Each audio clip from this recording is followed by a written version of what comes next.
Likewise, I would say I also have been a fan of your work for quite some time, and it's a real honour to be here.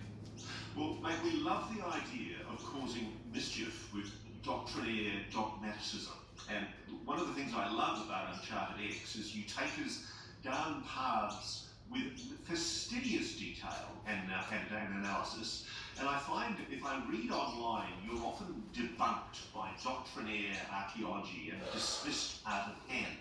And frankly, there's not a lot of logic behind how they're so dismissive. I think one of the things I like to do on Reality Check is bring people face to face with obvious mysteries. It's like the UAP mystery, it's in plain sight. And the evidence that I see that you're citing, it's in plain sight, it's right under our noses. So mate, very quickly, before we get into ancient Egypt, give me the orthodox model of human history. Tell me how the human civilization is meant to have begun. Well, you're quite right when you talk about the doctrine and the dismissal of perspectives that are alternative, or that have an alternate timeline, suggesting alternate perspectives on our ancient history. And in fact, our perspective on human civilization and the history of it really hasn't changed very much over the last 100, 150 years. It's one of those things that stayed fairly static. The orthodox timeline suggests that civilization really started only some 6,000 years ago. And this is, of course, the Fertile Crescent, Mesopotamia, in that 14,500 year time frame. But one of the biggest mysteries, and Toshka certainly isn't the only one, there are many, many other sites like this. But in that grave, in this shallow grave with a fetal position corpse, they're finding very primitive pottery, bone and bead ornaments, but also they found these remarkable hard stone vases or vessels, and they're made from incredibly hard stones, granite, diorite, and they seem to have been made with just remarkable precision. It's these, what I'd like to call kind of an out-of-place artifact that really This is really hard, because this is the sort of stuff you're citing as evidence of a potential prior human civilization that as yet doesn't fit into our timeline.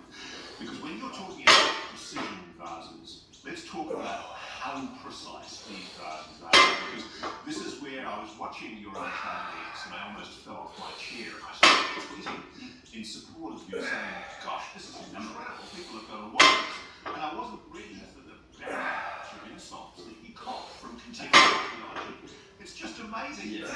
As you may have noticed with me, I really enjoy sitting with some people who have very doctrinal positions on things. And there was no explanation from any of them as to how these precision vases could have been made. But let's firstly, with the topic that we're talking about, there's no doubt that these precision vases were recovered from this site. They're not something that was inserted. If you want a really insane example, the best example of precision in terms of circularity on one of these vessels that was recently analysed, the difference between on the X and Y radius, so that the top of the vessel as you measure it in one direction relative to another, the error of margin that we found there was 4/10,000ths of a millimetre, so 4/10ths of a single micron. That's probably the best example that we found, which is absolutely mind-bending precision. Forgive me for interrupting there, but just so everyone else understand, when you're talking about the margin of error, you're talking about the accuracy of the thickness of the stone.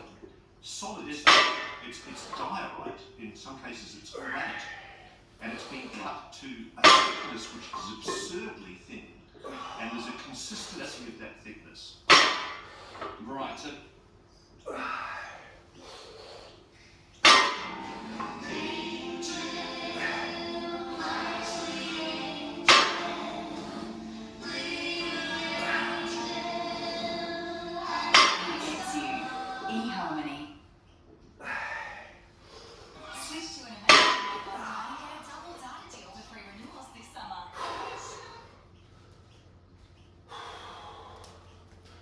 so there's a lot of different ways to measure. Of modern archaeology, mainstream archaeology, what do they say about this notion of prior human civilization that predates, for example, dynastic Egypt? Well, they do know there were cultures, not so much civilizations. There were primitive cultures like Makata, but they just suggest that all of the reports of it are myth and legend. I mean, one of the other major contradictions is the dynastic Egyptians themselves do have their own history. They trace back their own culture and civilization in about 40,000 years. They have a kings list, and there's a number of different reports of this, and they go back to other periods, as do many other cultures. They talk about cataclysm stories and flood stories, and they talk about advanced civilizations, their ancestors with amazing capabilities, somehow being destroyed by cataclysm and starting again. But modern archaeologists and historians generally just dismiss that as myth and legend, and they say, well, no, real history starts with, Nam, the first king of the first dynasty, and that's when the civilization starts. They just classify everything else as myth and legend. So let's talk about the accepted orthodox model of human history. One of the stories you've done, you talked about a 2006 New Scientist article that presented a timeline of human evolution. And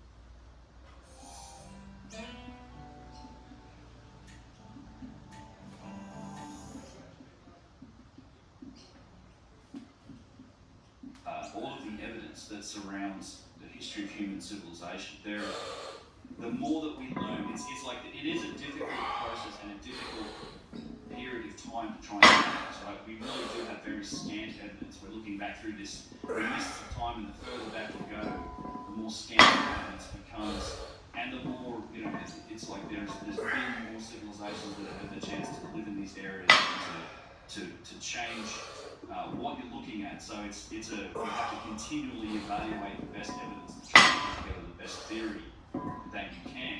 My problem, I think, with the orthodox perspective on particularly the date of civilization is that a lot of this new evidence that comes up 1000 BC, none of these things were thought to have existed, yet we keep finding more and more evidence that in fact they did. Now, you talked about Göbekli Tepe, which is in southeastern Turkey. It's a stunning discovery, a massive megalithic site. And we know the carbon-14 dating of organic material in the actual pillars at that site shows that it's at least 12,000 years old.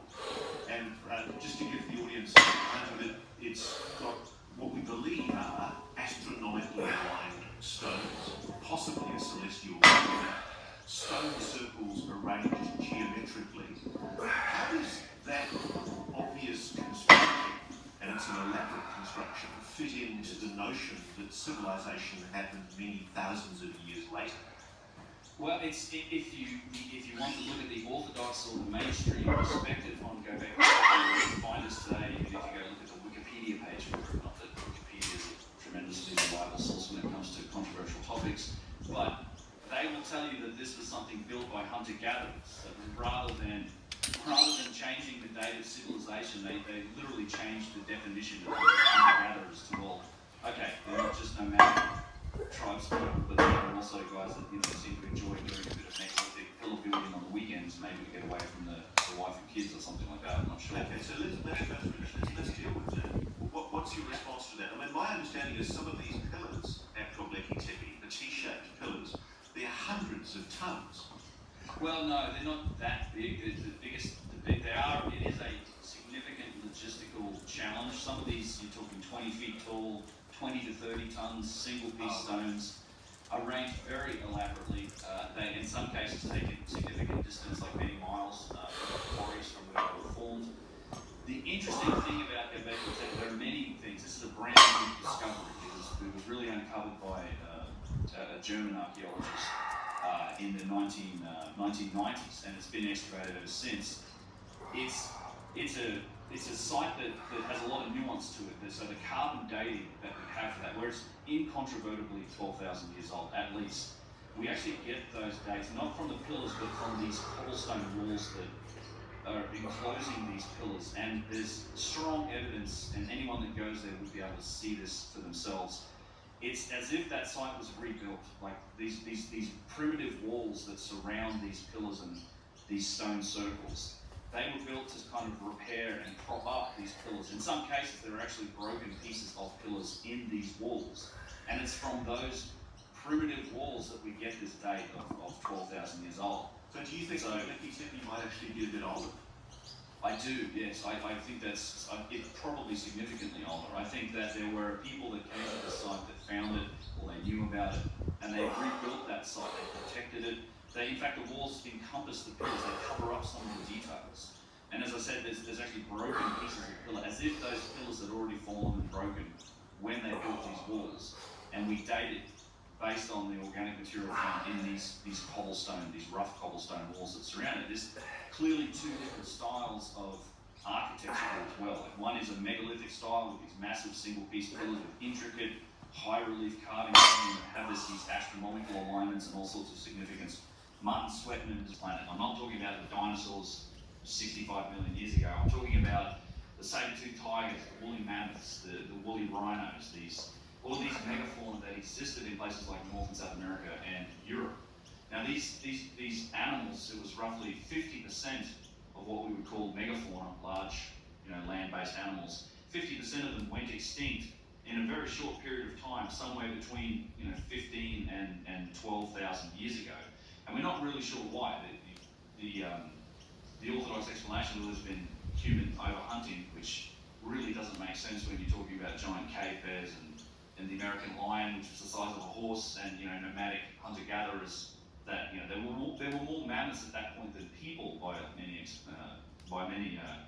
estimations. So this, combined with a lot of recent research into essentially climate history, has shown that something catastrophic happened to the planet around 12,800, 13,000 years ago. And there is more than 150 peer-reviewed scientific papers backing this up now, looking at what you would call impact proxies. So looking through strata layers in the soil, finding high concentrations of things like extraterrestrial only some 12 to 13,000 years ago.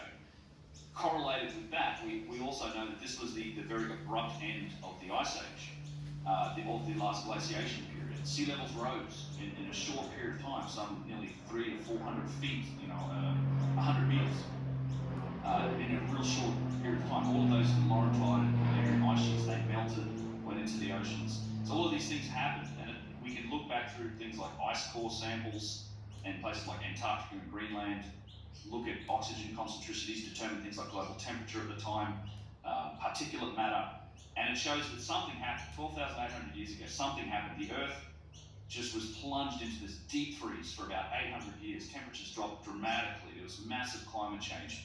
At the same time, we have a massive megafaunal extinction. At the same time, we have sea levels rising.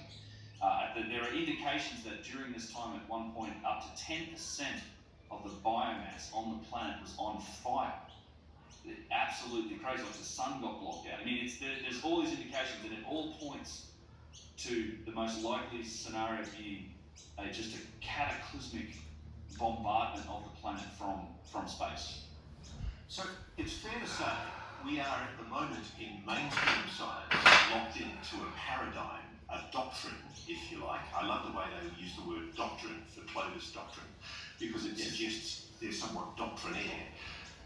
This is in defiance of the evidence that you and others like Graham Hancock point to, that essentially there must have been some kind of organised human society to make the artefacts that we see. You believe that this is strong evidence that before this Younger Dryas cataclysm, around about 12,800 years ago, there was some kind of advanced human civilization that was making these kind of advanced technologies, and that these technologies were in all likelihood recovered by whatever civilization followed. Yes, that's a summary. That's what I think we're looking at when we look at places like the Sacred Valley of Peru, or we look at places like ancient Egypt. I think that explanation of inheritance and of longer timelines makes much more sense of the evidence than the orthodox story does. I mean, why is there such doctrinaire obduracy to that notion? I mean, I've followed Graham Hancock's story with great interest, and I love his work. And the thing that really strikes me is, whatever you think of his work, he grounds it in as much solid science as he can find. And boy, he really cops it from establishment archaeology. I mean, they're even trying to get him gagged Indeed, yes, he's been the recipient of just these, I mean, just terrible attacks on his character and all sorts of ad hominems and you know, kind of. What makes eHarmony different? We bring out the real you, how you live, and how you love. Our compatibility quiz helps you find someone you can just be yourself with. So, get who gets you on eHarmony. Join today.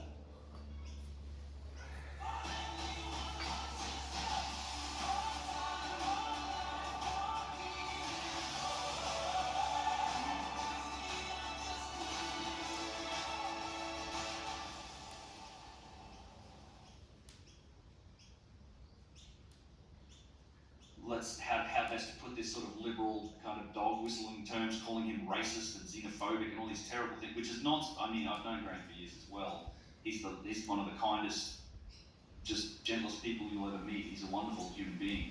Well, and he's definitely been attacked. because he's married to a Somali woman, isn't he? I mean, it always Yeah, struck me as utterly absurd. Yeah. Indeed, yes, yeah. She's actually, I think she's Malaysian originally, but yes, he's definitely not a racist, that's for sure. And in fact, he cops a lot of this flack, and in a lot of cases, you know, he's literally reporting what century. They were very much more open to the mystery and understanding where they couldn't explain things they were looking at, and they were talking about that amongst their peers, and that's. You know, that's shifted now where it's, you know, you have the internet, you have social media, you have people like me or Graham that can get their message out there and make sense of it. I think there's a bit of a reaction from the gatekeepers of history, the archaeologists, the historians, in their academic ivory towers, that the rug's getting pulled out from under their feet a little bit. At the end of the day, archaeology is not like a hard science, like if chemistry or physics might be. There's hypothesis, you know, experiment, result. It doesn't really follow that. It's closer to language and art studies. It's an interpretation of a loose set of evidence that they are deemed the expert. You know, they're deemed the gatekeepers of the story. So when other people are threatening that, I think they interpret that as a personal attack in some way. So they respond as if they're being attacked personally, and we get some of the terrible accusations that have been levied against people like Graham Hancock. It's a natural reaction, I think, because they're feeling threatened. I see parallels here with the work I've been doing on UAPs, because in the face of, I think, overwhelming, who I think originally coined the phrase, but to me it's like you wouldn't trust an archaeologist to design the chair that he's sitting on. But if it's an ancient chair, he's going to claim to be the expert on it. And that's a summary of all of the technological and engineering-based evidence that we're seeing in places like ancient Egypt, and the perspectives that archaeologists have on it. In general, they're not engineers. They don't understand the intricacies of precision and stonework.